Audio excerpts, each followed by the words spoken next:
Myriam Amrani fait partie de ces individus, de ces personnes qui considèrent que le monde, la société ne peut changer que lorsque l'on s'implique soi-même réellement sur le terrain et plus précisément sur le terrain local. Donc à ceux qui affirment quoi qu'on fasse en politique, de toute façon ça ne changera rien, elle a pris l'option, comme d'ailleurs un certain nombre d'autres militants, de se dire qu'il y a toujours moyen de changer quelque chose en s'investissant, mais à une échelle, celle du possible.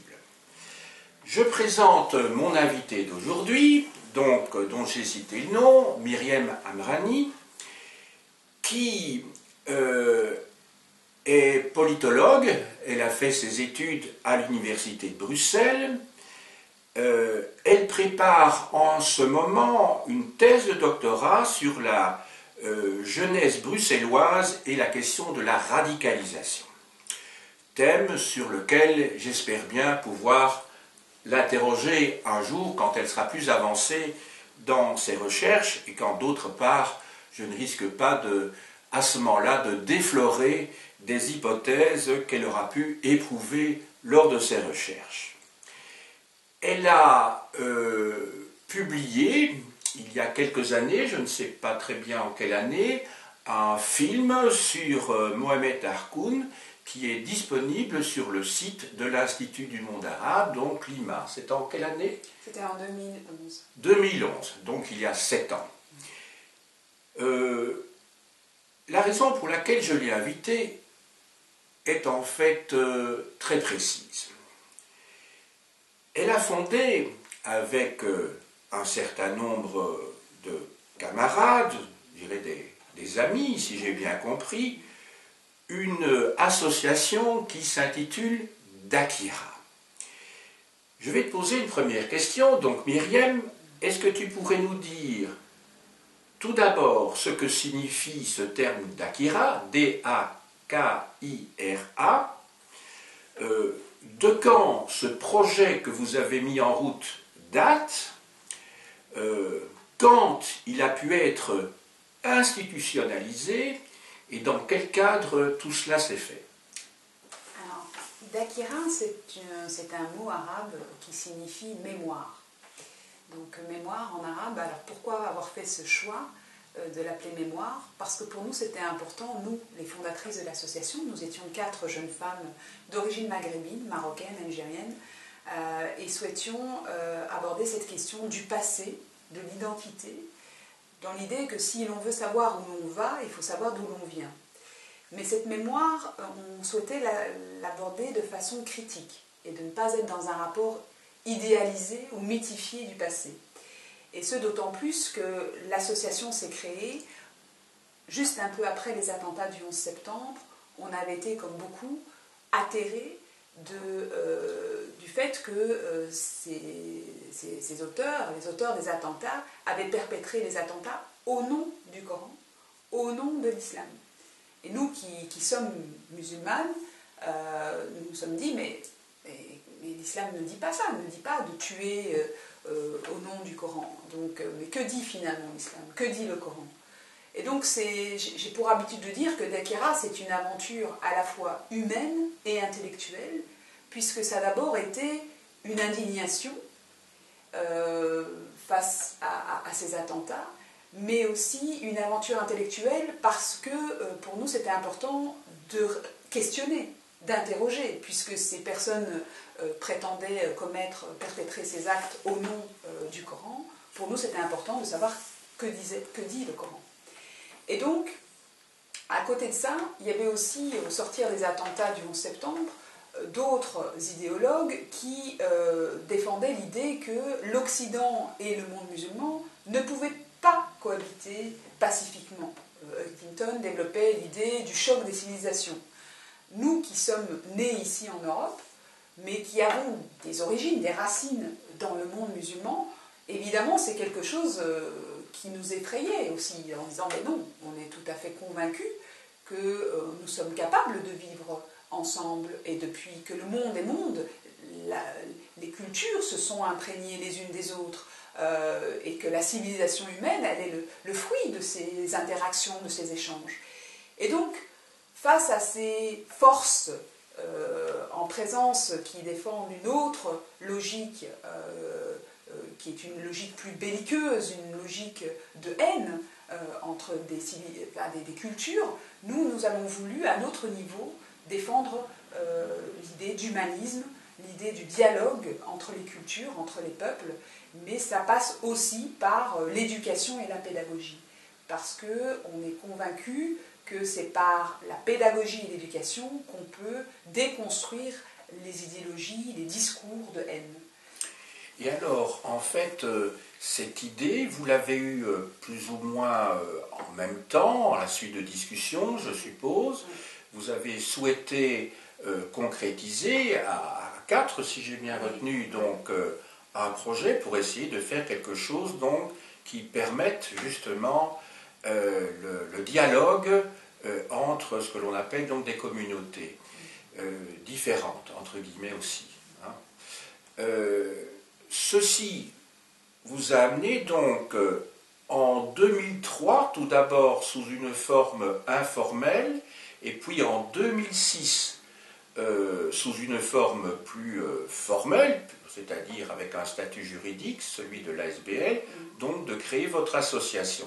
Alors, à partir de ce moment-là, vous avez en main un projet, vous avez un statut juridique, et comment les choses vont-elles évoluer jusque 2011, je crois, je n'ai pas noté la date, 2015, pardon, moment où une relative institutionnalisation va se mettre en place. Comment ça se passe donc entre 2006 et 2015, puisque à ce moment-là, vous n'aviez pas de moyens financiers structurels pour réaliser votre objectif. Alors comment les choses se passent?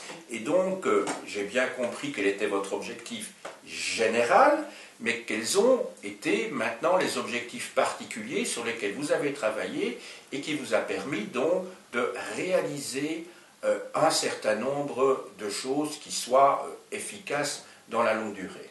Alors, tout d'abord en 2003, donc, après les constats que nous avions établis, que j'ai nommés, l'autre constat aussi que nous faisions déjà en 2001, c'était le constat d'entendre, en tout cas la montée de discours extrêmement préoccupants de la part de certains prédicateurs religieux ici à Bruxelles, des discours sexistes, homophobes, antisémites, qui commençaient à devenir extrêmement préoccupants et qui,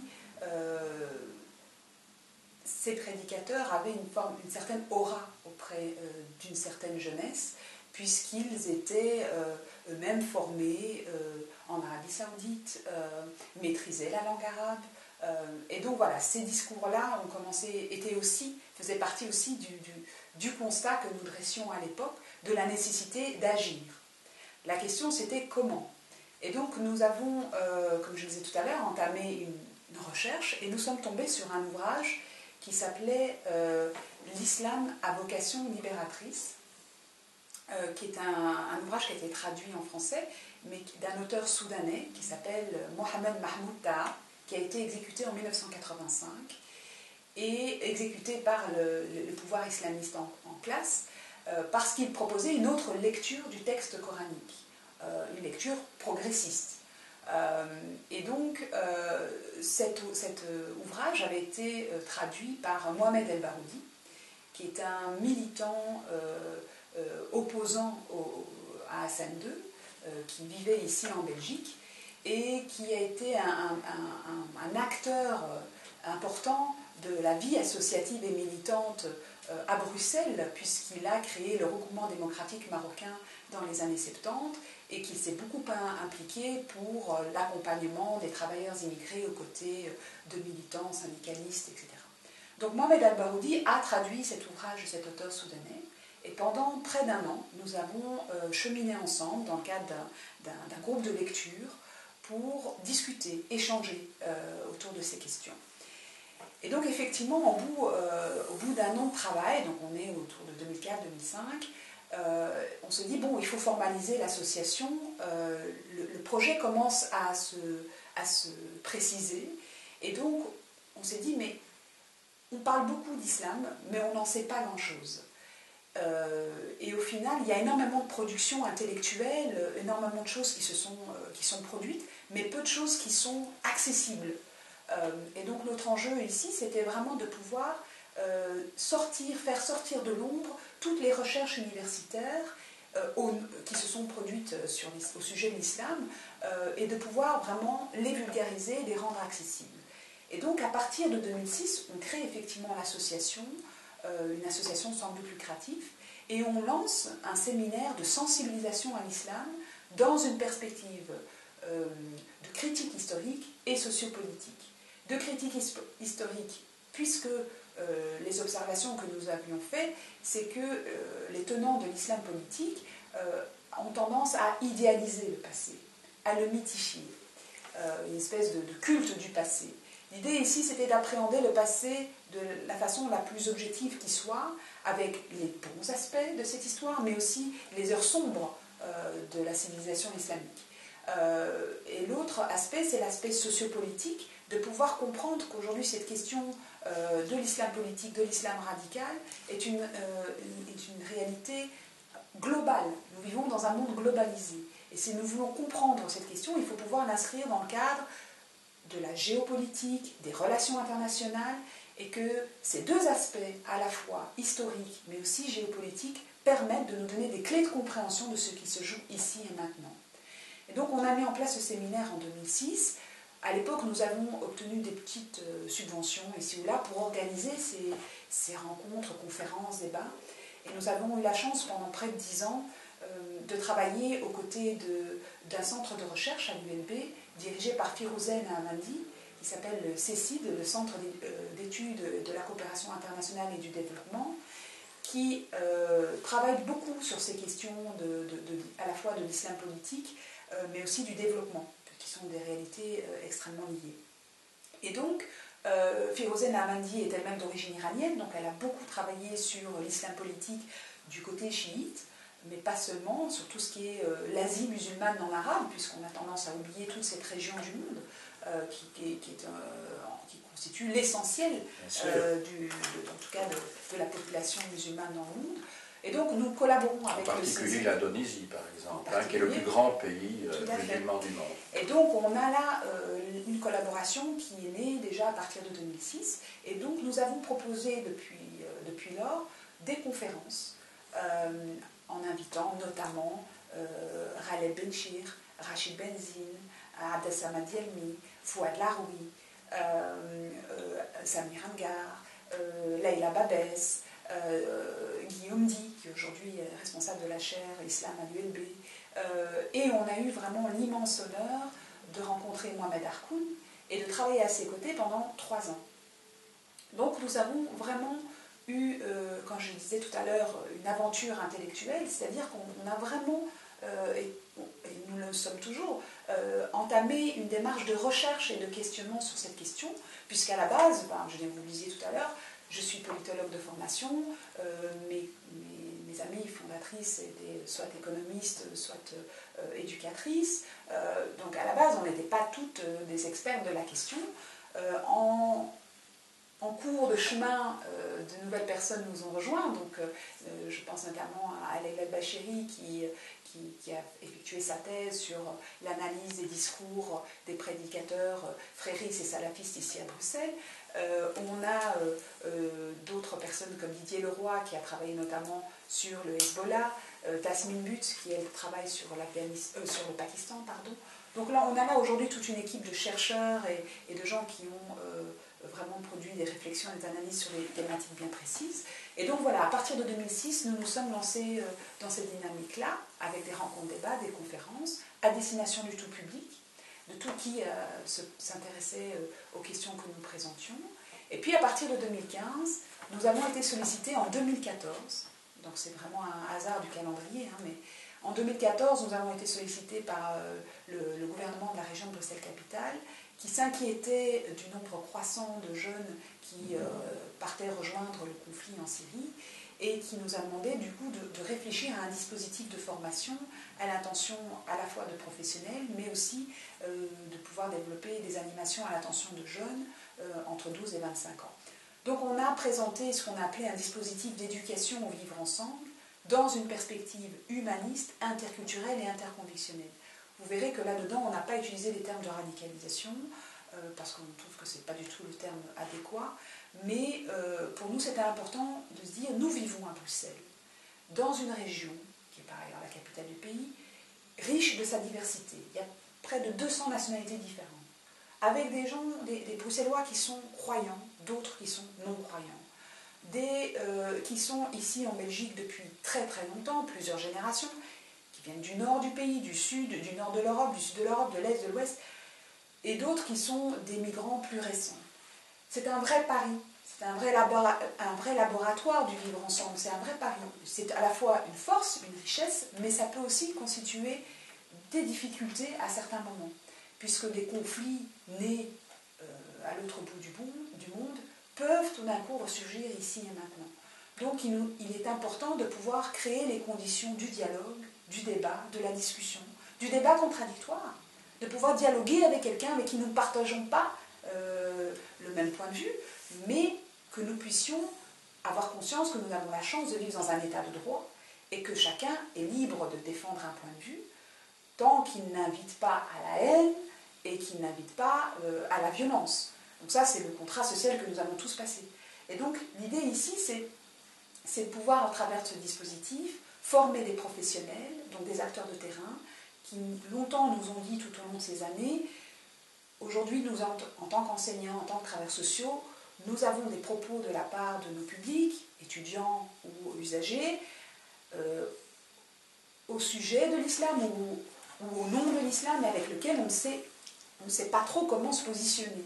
Et donc, n'étant pas très au fait de tout ça, et en même temps, nous ne sommes pas légitimes pour dire ce qu'il est bon de faire en tant que musulmans ou pas, et on n'a pas du tout envie de rentrer là-dedans, ce n'est pas du tout notre rôle, nous, on aimerait avoir des clés pour comprendre ce qui se passe ici. Est-ce que c'est l'identitaire? Est-ce que c'est du politique? Est-ce que c'est un héritage culturel? Enfin voilà, d'avoir des clés de compréhension de tout cela. Et donc, on a mis en place un axe formation des professionnels de terrain, un axe sensibilisation des jeunes pour créer les conditions du dialogue et du débat sur les enjeux liés à l'identité. Qu'est-ce que l'identité? Voilà, sur les questions liées aux préjugés sexistes, homophobes, racistes, antisémites, islamophobes, parce qu'aujourd'hui, effectivement, on constate aussi que beaucoup de musulmans ont peur, s'inquiètent et se disent oui, il y a eu tous ces attentats, mais en même temps, nous ne nous reconnaissons pas dans l'islam que ces terroristes défendent. Ceci n'est pas l'islam, d'ailleurs, c'est souvent le terme qui est utilisé.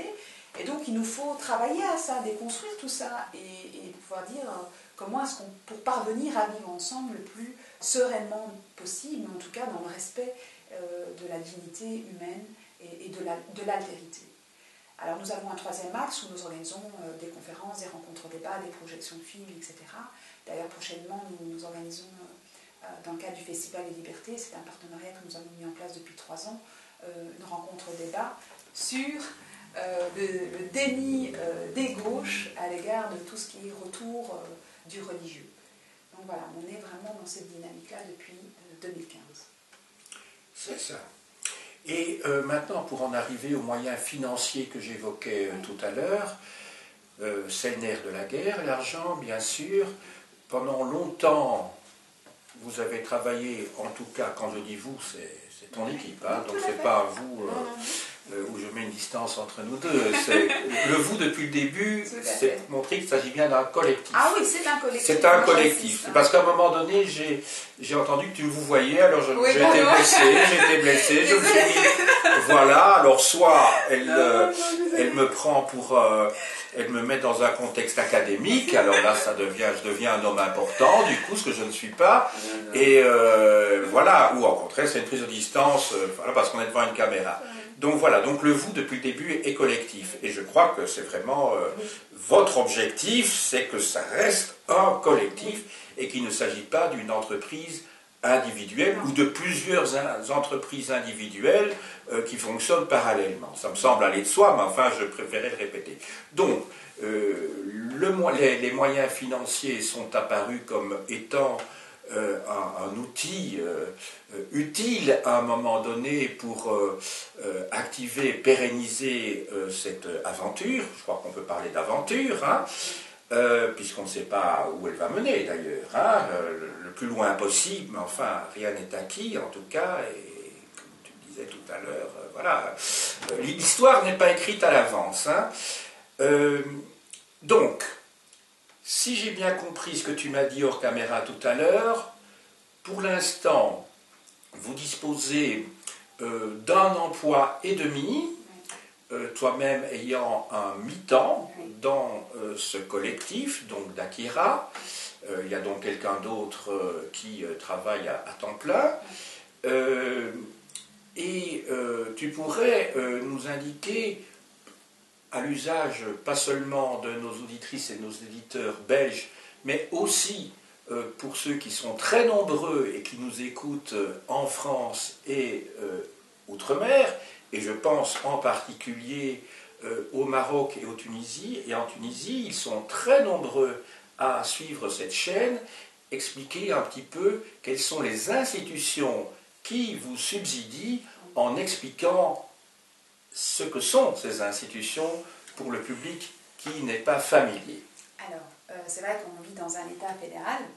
Voilà. C'est vrai que la Belgique, c'est compliqué quand on n'est pas belge. Voilà, même quand on oui. l'est, parfois on a du mal. Donc oui, effectivement, on reçoit une subvention, je l'évoquais tout à l'heure, de la région de Bruxelles-Capitale. C'est l'essentiel de la subvention. Qui est une des trois régions du pays. Et qui est donc une entité fédérée. Est une entité fédérée. Et nous avons également une subvention qui nous vient de la Fédération Wallonie-Bruxelles, qui est une entité fédérée également. Et sur base communautaire. Base communautaire, donc tout ce qui est de langue française. C'est ça. Et donc là, en l'occurrence, ce sont sur des thématiques, des matières liées à la prévention. Et donc là, en l'occurrence, sur tout ce qui est trait à la lutte contre les discriminations, lutte contre le racisme, favoriser le dialogue dialogue interculturel, etc. C'est dans ce cadre-là qu'on a une petite subvention qui vient compléter la subvention régionale. En fait. C'est ça. Ça nous fait un petit subside qui nous permet de prendre en charge, évidemment, parce que tu l'évoquais, un équivalent temps plein et demi. Et autour de cela, donc autour de cet équivalent temps plein et demi, nous avons des personnes vacataires qui prestent pour des animations, pour des interventions ponctuelles. Les formateurs que j'évoquais tout à l'heure, les chercheurs, les professeurs d'université interviennent dans nos formations de façon ponctuelle. Ils ne sont pas engagés dans l'association. Et donc, cette personne et demie, si je puis dire, toi tu n'étends qu'une demi-portion, voilà. En tout cas, pas sur le plan intellectuel, mais sur le plan financier, et du temps, voilà. Vous avez essentiellement une activité d'organisation. Vous êtes deux organisatrices. C'est ça. Donc nous sommes quelque part les lieux de confluence. Voilà, c'est ça. Qui organisons tout le dispositif. C'est-à-dire qu'il faut organiser les formations, il faut à la fois les préparer, les évaluer, rencontrer tous les intervenants. Même chose pour les animations, rencontrer les écoles, les associations, établir les plannings.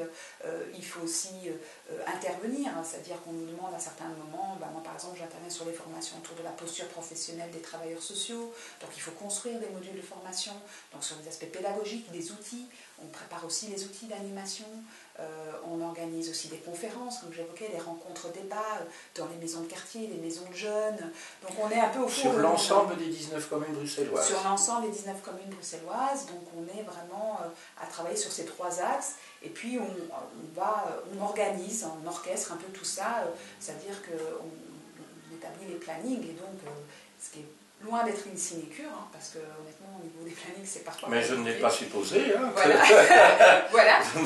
mais c'est vraiment passionnant, oui. Effectivement, parce que maintenant on est au cœur de ce que j'évoquais au tout début, quand je disais, on ne savait pas trop que faire, comment. Là, on est dans le que faire. On a pris cette phase des 10 premières années pour nous former, pour définir le cadre de notre intervention.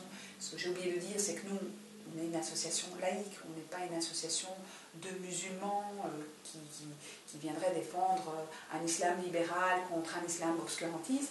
On n'est pas là pour parler au nom de l'islam et au nom des musulmans. On est une association qui travaille sur cette question de l'idéologisation du religieux, qui veut déconstruire cette lecture idéologisée du religieux pour défendre un projet humaniste. Et donc c'est dans cet état d'esprit que dans notre équipe, nous avons des musulmans, des non-musulmans, des croyants, des non-croyants, et donc on a, en termes de profil, aussi bien des pédagogues que des artistes, des animateurs, des éducateurs, enfin on a vraiment une photographe, graphiste, on a vraiment une équipe, et puis des chercheurs, des sociologues, islamologues, philosophes, on a vraiment, historiens, on a vraiment une équipe très éclectique, et c'est ce qui fait la richesse du projet ici, parce que je pense que chacun apporte sa pierre à l'édifice et qu'effectivement une personne seule ne peut absolument rien faire. Donc c'est vrai qu'aujourd'hui je suis un peu celle que l'on voit le plus parler parce que ben voilà, j'assume la direction de l'association pour le moment,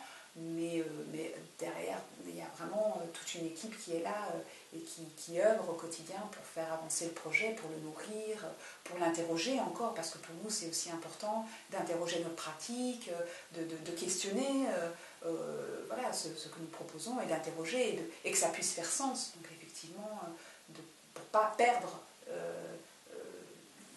le sens de ce que nous avons construit, parce que dans le climat actuel, vu qu'on parle beaucoup de radicalisation, on parle beaucoup, voilà, et parfois on en parle mal malheureusement, il faut pouvoir prendre le temps de la distance, prendre le temps de la lecture, prendre le temps de l'introspection, de l'échange, et tout ça s'opère dans un cadre serein, pas dans un cadre polémiste, pas dans un cadre de médiatisation à l'outrance.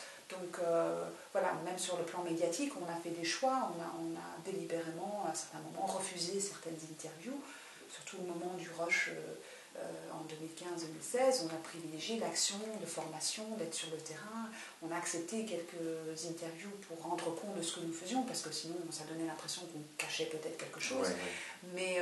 Mais voilà, on reste très prudent par rapport à ça aussi, parce que l'enjeu pour nous, c'est d'être sur le terrain, c'est d'être aux côtés des acteurs, des travailleurs, enseignants, professeurs ou travailleurs sociaux, mais aussi aux côtés des jeunes, des familles, pour que la parole se libère, pour pouvoir avancer. Et c'est ça notre enjeu premier ici.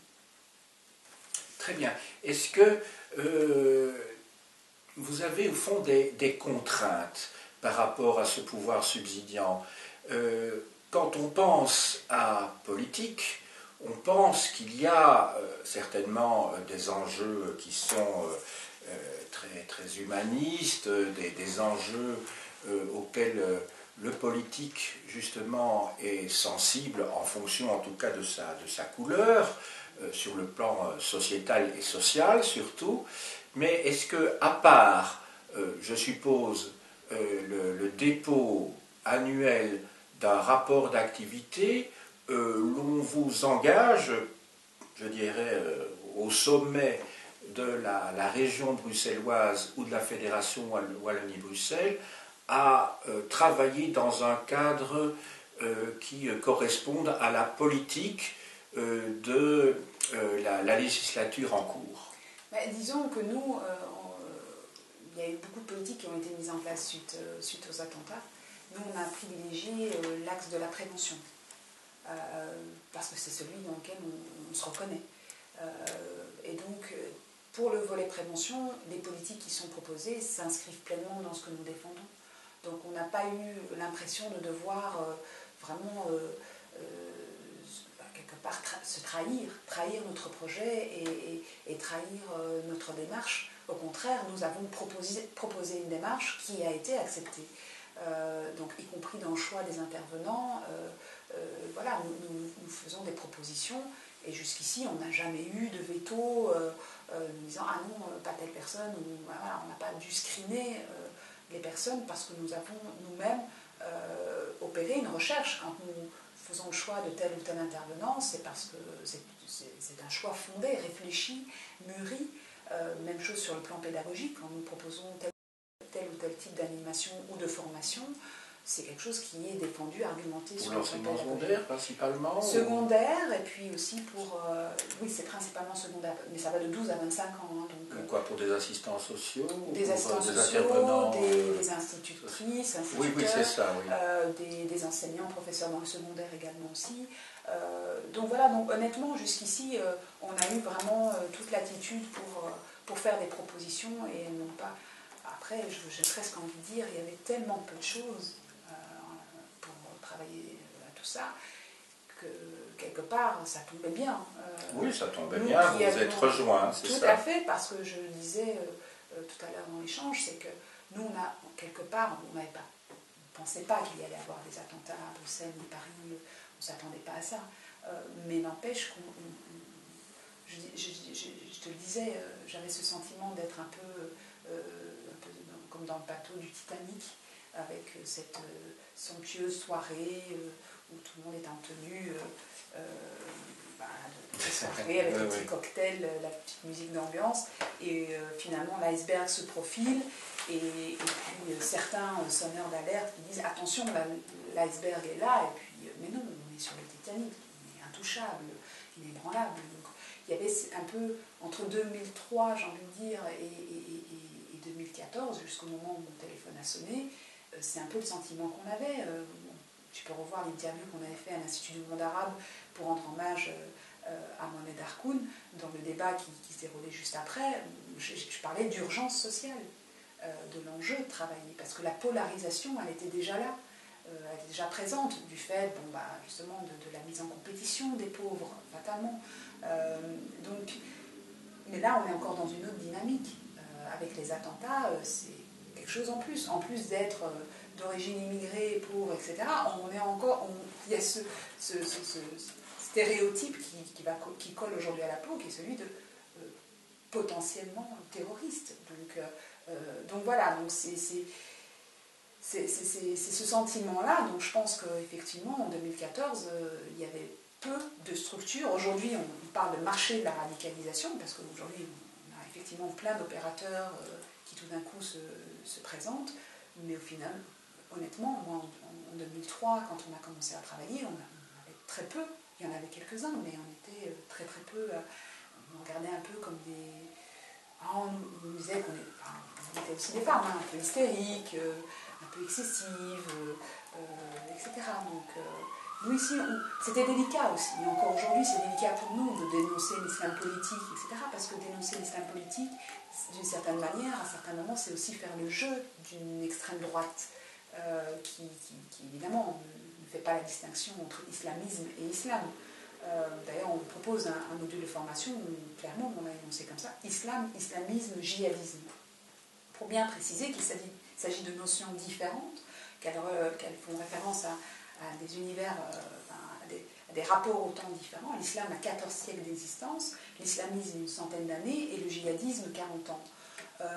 Donc là, effectivement, c'était difficile pour nous, ça l'est encore aujourd'hui, d'avoir un discours médiatique ou un discours public, parce que quand on dénonce l'islam politique, le problème c'est que c'est difficile pour beaucoup de voir la distinction entre islam politique et islam. Parce que l'islam politique a gagné du terrain, non seulement dans le monde musulman, mais en Europe aussi, puisqu'il a aussi ses acteurs qui sont très actifs ici. Donc voilà, c'est parfois difficile de communiquer, mais donc c'est pour ça qu'on a privilégié plutôt le travail pédagogique et le travail scientifique pour aussi nous donner cette discipline-là dans le choix des mots et éviter tout risque d'amalgame. Écoute, je te remercie infiniment. Je sais que tu as un emploi du temps très chargé aujourd'hui, et donc je te remercie vraiment de nous avoir accordé un petit peu de temps pour expliquer votre projet. Je crois qu'il est inutile de le dire, je crois que nos auditrices et nos auditeurs s'en sont rendus compte, que tu es passionné, que tu parais très compétent, tu connais bien ton sujet. Je pensais que j'allais te poser toute une série de sous-questions, et puis finalement, dans ton propos, tu me devançais chaque fois, et donc ça a été tout à fait inutile. Tu as un grand esprit de synthèse aussi, et donc, je ne sais pas, tu as eu des fonctions d'enseignante? Non. Eh bien, je crois que tu as raté ta voie parce que tu expliques les choses de manière très pédagogique, très claire, avec une structure où l'on te suit aisément.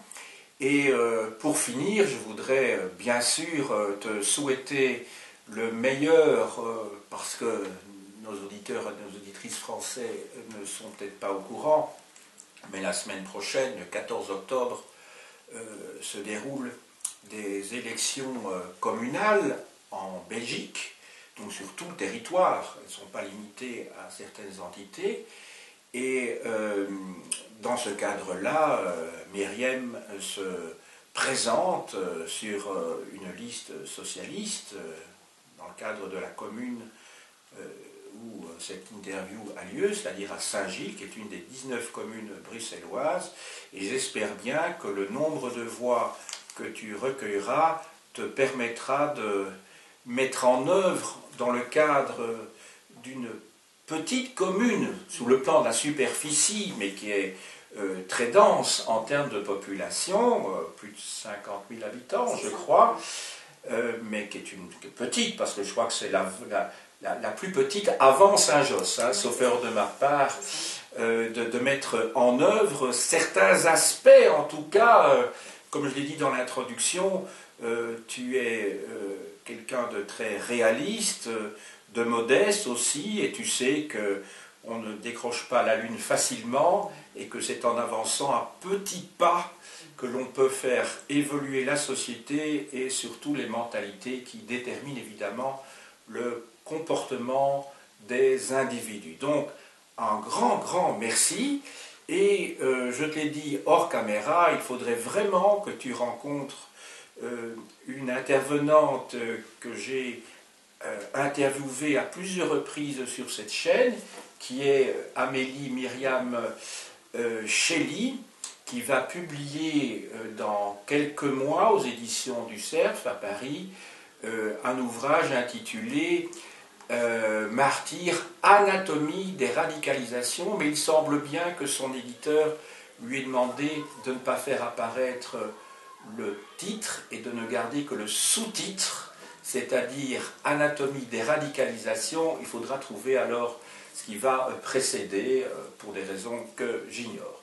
En tout cas, un très grand merci, et j'espère qu'elle, d'une manière ou d'une autre, vous aurez l'occasion de vous rencontrer, parce que vous travaillez pas sur le même sujet, en tout cas en ce qui concerne tes recherches scientifiques, mais c'est en tout cas un sujet qui a un rapport. Tu as bien dit que vous ne travaillez pas sur les radicalisations, mais il y a quand même un lien entre votre terrain d'action, le vôtre, concernant à nouveau le collectif dans lequel tu travailles. Voilà, donc un très grand merci. Je te laisse aller. Tu m'avais dit que nous avions jusqu'à 13 h.